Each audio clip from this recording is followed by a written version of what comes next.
Hey guys, Morgan the Rebellious Reviewer. We talk about music and occasionally books and movies.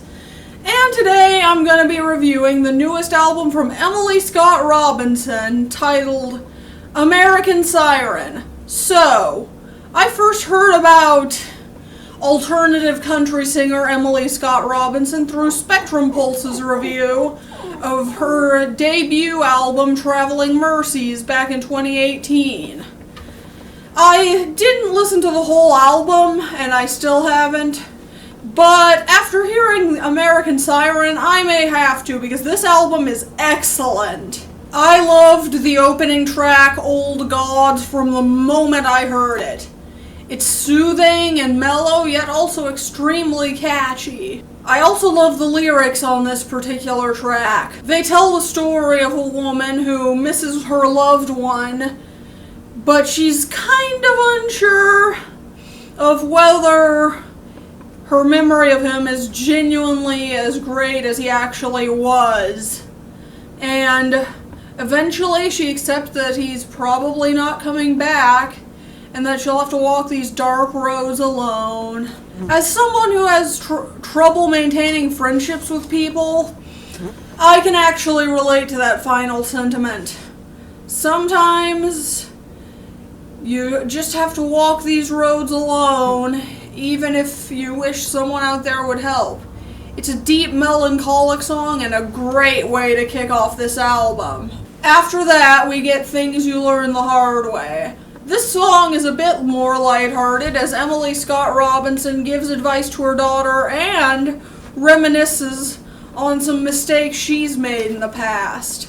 It's a cute song with similarly mellow instrumentation. It's also weirdly inspiring, with lines about how sometimes you have to suffer in order to learn something. Even on the cutesiest song on the album, there's plenty of depth. After that, we get When Trouble Comes A-Lookin'. This song is the kind of song that I would normally object to, just because it's about cheating.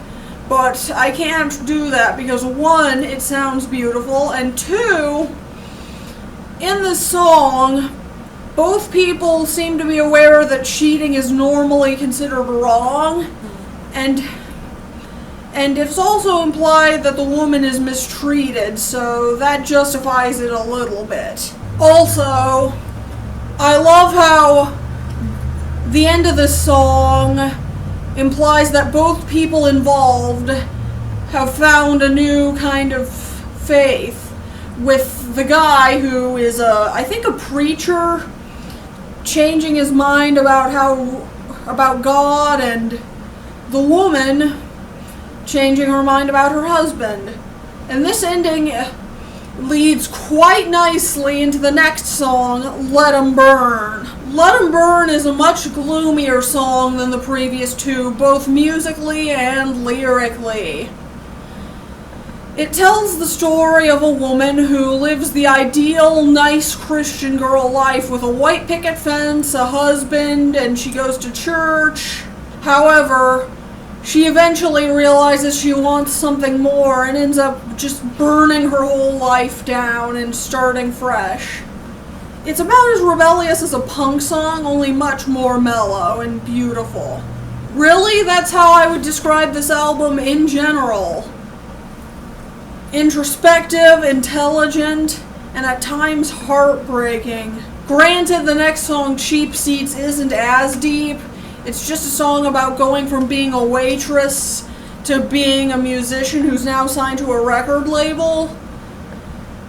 But it's still great. It's extremely relatable and more energetic than most of this album, which is a welcome change of pace, even though I do find the slower songs to be quite pretty. It's the best Started From the Bottom Now We Hear song I've heard since Biggie Smalls' Juicy, and it's coming from a country singer. Who knew? After that, we get to the next song on the album, Hometown Hero. This song will break your heart. I can't listen to it without crying. It tells the story of a soldier who went to Afghanistan at age 19, and then he came back and had PTSD, but he hid it from the world and married a beautiful woman and had 2 kids, and he seemed happy, but then one day he killed himself, leaving the family alone to grieve. And there are some very hard-hitting lines in here, such as, "And your kids will grow up asking about you, how you could love someone and leave them, and how both things can be true." Come on, that's just heartbreaking. But then again, it is true that songs about PTSD always break me. Mainly because while I don't have it myself, I have experienced my fair share of trauma, and let's just say that my own trauma is horrible enough.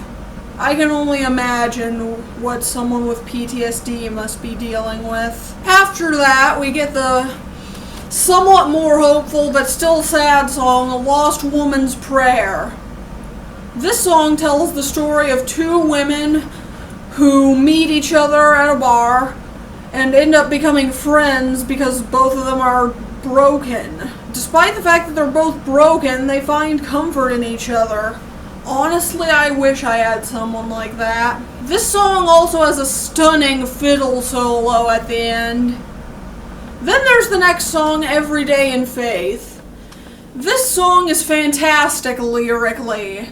I love how it talks about how if Emily Scott Robinson had known about all the pain she was going to suffer, she would never have done anything that she's done. And yet, it was all worth it in the end. That said, I'm not as big of a fan of this one musically. It's too slow and percussion heavy, and it's not quite as pretty as the other slow songs, but it's still not bad. The next song, "Lightning in a Bottle," is a beautiful ode to a summer fling. This song may seem kind of typical in terms of concept, until you realize that this is also a song about Emily Scott Robinson returning to the spot where the fling happened and reliving all those memories and just wishing she could reclaim that innocence. I can relate to that, even as someone who's never dated anyone in my 21 years on this planet. The album then ends with Old North State. This is the other faster song on here, along with Cheap Seats. Lyrically, it's a pretty typical country pride anthem, but I think it fits well because it shows that even through all the angst, this is still a country album. And I love how it sounds, too. Seriously, it sounds like something Waylon Jennings or Billy Joe Shaver would make. And you guys know I love my outlaw country. Overall, this album is fantastic. It's beautiful, heartbreaking, intelligent, introspective, and Emily Scott Robinson has a great voice. I give it a 9 out of 10, and I recommend all of you check it out. Especially if you're a fan of other alternative country acts like Jason Isbell or Rustin Kelly. And if you're not a fan of those acts, she could very well be an introduction. And that's my video. Don't forget to comment, like, and subscribe. I'm Morgan the Rebellious Reviewer, and I'm out.